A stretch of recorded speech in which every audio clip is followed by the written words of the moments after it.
আসল নকল খুঁজে বার করার এক লড়াইয়ে নেমেছে ইস্টবেঙ্গল এবং মোহনবাগান সমর্থকরা। একদিকে ইস্টবেঙ্গল শিবিরে যুক্ত হয়েছেন দ্য গ্রিক গড বলে ইন্ডিয়ান ফুটবল সার্কিটে পরিচিত কেরালা ব্লাস্টার্সের দিমিত্রিয়স ডায়মন্টাকস, অন্যদিকে দাঁড়িয়ে দিমিত্রি পেত্রাতস। দুই দিকের সমর্থকরা একে অপরের ফরওয়ার্ডদের বা অ্যাটাকিং ফোর্সের ফুটবলার, দুই ফুটবলারের ছবি পোস্ট করে কিন্তু ক্যাপশন দিচ্ছেন, অরিজিনালটা অবশ্যই চিনে রাখুন এবং কোনটা নকল তা থেকে সাবধানে থাকুন। এবং এই ভিডিওতে আমরা অবশ্যই এই টপিকটা আরও উস্কে দিতে চলেছি, কারণ এই মুহূর্তে আমরা এই ভিডিওতে স্ট্যাটস নিয়ে ডিসকাস করব। অবভিয়াসলি দিমিত্রিয়স ডায়মন্টাকস একজন সেন্টার ফরওয়ার্ড, দিমিত্রি পেত্রাতস একজন অ্যাটাকিং মিডিও, এবং দুজনের তুলনা করতে যদি যাওয়া যায় তাহলে বিশ্ব ফুটবলে কোথাও গিয়ে মেসি এবং ক্রিশ্চিয়ানো রোনাল্ডোর তুলনা যারা করে সেই রকম একটা বোকামির আশ্রয় নেওয়া হবে, কারণ এই দুই ফুটবলার দুটো আলাদা পজিশনে খেলে থাকে এবং দুজনের খেলাটা দুই ধরনের। তাই অবশ্যই তুলনা বাদ দিয়ে আলোচনা হবে স্ট্যাটস নিয়ে, যে কোন ফুটবলারের স্ট্যাট সব থেকে ভালো। ইন্ডিয়ান ফুটবল সার্কিটে দুজনেই সফল। কোথাও গিয়ে দাঁড়িয়ে দিমিত্রিয়স ডায়মন্টাকস, যিনি কিনা কেরালা ব্লাস্টার্স তার দলের কোনো ট্রফি অ্যাচিভমেন্ট না হলেও সে তার কাজটা নির্দ্বিধায় করে যাচ্ছে কিন্তু খুব সুন্দরভাবে, দুর্দান্তভাবে ইন্ডিয়ান ফুটবল সার্কিটে গোল মেশিন হিসাবেও পরিচিত হচ্ছেন। অন্যদিকে দাঁড়িয়ে Dimitri Petratos, Mohun Bagan recent time ফ্যানরা কিন্তু তাকে কোথাও গিয়ে তুলনা করছে সোনি নর্ডির সঙ্গে, বা যারা সোনি নর্ডির মোহনবাগানে খেলাটা বা তার মোহনবাগানে দেওয়ার টাইমটা তারা দেখেনি, তারা অবশ্যই দিমিত্রি পেত্রাতসকে কোথাও গিয়ে এগিয়ে রাখছেন। অর্থাৎ রিসেন্ট জেনারেশন, ইয়ং জেনারেশন কিন্তু সোনি নর্ডির ওপরে রাখছেন দিমিত্রি পেত্রাতসকে। তো দেখা যাক এই ভিডিও শেষে স্ট্যাটস কি কথা বলে, এবং তোমাদের বক্তব্যটা কমেন্ট বক্সে জানিও। ভিডিওটা অবশ্যই লাইক করে দিও, শেয়ার করে দিও ফ্যান গ্রুপগুলোতে, যাতে এই বিষয়ে তোমরা তোমাদের মতামতটা কমেন্ট সেকশানে দিতে পারো। তো প্রথম চলে আসা যাক, দুজনের বয়স যেহেতু 31 বছর, সেহেতু আমাদের স্ট্যাটস ঘাটাঘাটি করতে গিয়ে এটা ভাবতে হবে না যে কে কোন টাইমে খেলেছে, কে কতটা বেশি ফুটবল টাইম পেয়েছে, সেটা নিয়ে ভাবতে হবে না। দুজনের কেরিয়ার স্ট্যাটস এর জন্য যে এজটা দরকার সেটা দুজনেরই 31 আছে। দিমিত্রিয়স ডায়মন্টাকস 31 বছর বয়সী সেন্টার ফরওয়ার্ড। ইন্ডিয়ান ফুটবল সার্কিটে তার কন্ট্রিবিউশন বলতে গেলে 2023 এবং 2024 দুটো সিজনেই প্লেয়ার অফ দ্য সিজনের অ্যাওয়ার্ডটা কিন্তু তিনি পেয়েছেন।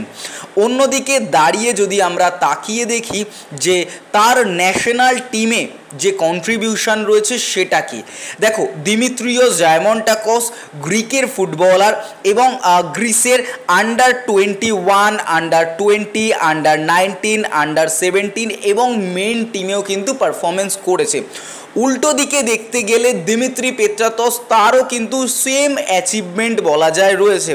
অস্ট্রেলিয়ার এই ফুটবলার কিন্তু under 17, under 20, under 23 main team প্রত্যেকটা জায়গায় কিন্তু তার কন্ট্রিবিউশন বা প্রত্যেকটা স্কোয়াডে কিন্তু তিনি ছিলেন।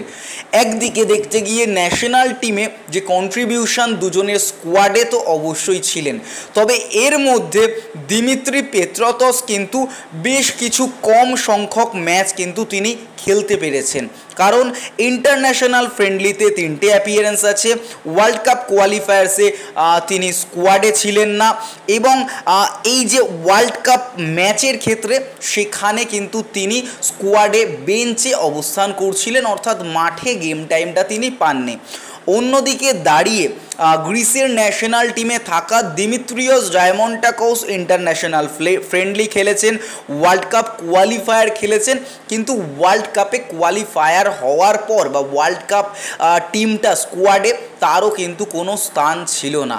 এবং এই যে গ্রিসের ফুটবলার দিমিত্রিয়স ডায়মন্টাকস, তার কিন্তু ন্যাশনাল টিমের হয়ে যথেষ্ট গেম টাইম রয়েছে, যেমন মেন টিমের হয়ে 5টা অ্যাপিয়ারেন্স আছে, আন্ডার 17-এ 12টা অ্যাপিয়ারেন্স 8টা গোল, আন্ডার 19-এ 22টা অ্যাপিয়ারেন্স 10টা গোল, আন্ডার 20-তে 7টা অ্যাপিয়ারেন্স 2টো গোল, আন্ডার 21-এ 11টা অ্যাপিয়ারেন্সে 5টা গোল, অর্থাৎ কোথাও গিয়ে ন্যাশনাল টিমের কন্ট্রিবিউশনে দিমিত্রিয়স ডায়মন্টাকস এগিয়ে। যদিও বা অস্ট্রেলিয়ার টিমটা যেটা রয়েছে সেটা কিন্তু অনেক বেশি টাফ কম্পিটিশন দিয়েছে ওয়ার্ল্ড কাপের মঞ্চে, এবং সেখান থেকে অনেক তাবড় ফুটবলাররা কিন্তু উঠে এসছে, যেটা গ্রিস থেকে এই স্ট্যাটসটা ওয়ার্ল্ড কাপে বড় বড় ফুটবলাররা উঠে আসার স্ট্যাটসটা কিন্তু এতটা নেই। তো দাঁড়িয়ে যে গ্রিসের টিমটা যে প্রচণ্ড ডাউন সেটাও কিন্তু একেবারে নয়, গ্রিসের টিমটাও কিন্তু যথেষ্ট ভালো টিম। এবার যদি আমরা আসি যে এই দুটো টিমের দুটো ফুটবলারের মধ্যে তাদের যে ক্লাব অ্যাপিয়ারেন্স আছে সেখানে তাদের কি কন্ট্রিবিউশন আছে, কি অ্যাচিভমেন্ট আছে। প্লেয়ার অফ দ্য সিজন তো ইন্ডিয়ান ফুটবলে দিমিত্রিয়স ডায়মন্টাকস আছে, তার পরবর্তীতে বা তার পূর্ববর্তীতে 1x গ্রিক চ্যাম্পিয়ন হয়েছেন, 1x গ্রিক কাপ উইনার হয়েছেন, 1x ক্রোয়েশিয়ান কাপ উইনারের কিন্তু ট্রফি তার কেবিনেটে বা তার টিম কেবিনেটে রয়েছে। অন্যদিকে দাঁড়িয়ে দিমিত্রি পেত্রাতস এখানে কিন্তু অনেকটাই এগিয়ে যাচ্ছে, যেমন 1x Australian champion, 1x south Korean cup winner, 1x Durand cup winner, 1x shield winner, 1x ISL winner. এই কিন্তু টোটাল তার যে স্ট্যাটসটা ক্লাব স্ট্যাটসটা যেটা সেটা কিন্তু তার পুরোটাই সমৃদ্ধ রয়েছে। অন্যদিকে দাঁড়িয়ে ইন্ডিয়ান ফুটবলে আইএসএলের মঞ্চে 37টা অ্যাপিয়ারেন্সে 23টা গোল, 6টা অ্যাসিস্ট আছে দিমিত্রিয়স ডায়মন্টাকসের। সুপার কাপে 6টা অ্যাপিয়ারেন্সে 5টা গোল, 1টা অ্যাসিস্ট আছে এই দিমিত্রিয়স ডায়মন্টাকসের, অর্থাৎ ইস্টবেঙ্গলের দিমির। অন্যদিকে দাঁড়িয়ে দিমিত্রি পেত্রাতস, তার কিন্তু আইএসএলে 39টা অ্যাপিয়ারেন্সে 19টা গোল, 13টা অ্যাসিস্ট আছে। সুপার কাপে 6টা অ্যাপিয়ারেন্সে 1টা গোল আছে, ডুরান্ট কাপে 5টা অ্যাপিয়ারেন্সে 1টা গোল আছে, আইএসএল প্লে অফে 7টা অ্যাপিয়ারেন্সে 3টে গোল এবং 1টা অ্যাসিস্ট আছে। এবার অরিজিনাল দিমিটা কে, এটার প্রশ্ন বা এটার উত্তর তোমরা ডার্বিতে সম্মুখ যখন লড়াইটা হবে দুই ফুটবলারের মধ্যে, তো সেখান থেকে দাঁড়িয়েই অবভিয়াসলি বেরিয়ে আসবে who is the original boss, who is original দিমি Petratos নাকি দিমিত্রিয়স ডায়মন্টাকস। তোমাদের কি মনে হয় অবশ্যই কমেন্ট বক্সে কমেন্ট করে জানিও। দেখা হচ্ছে আগামী ভিডিওতে।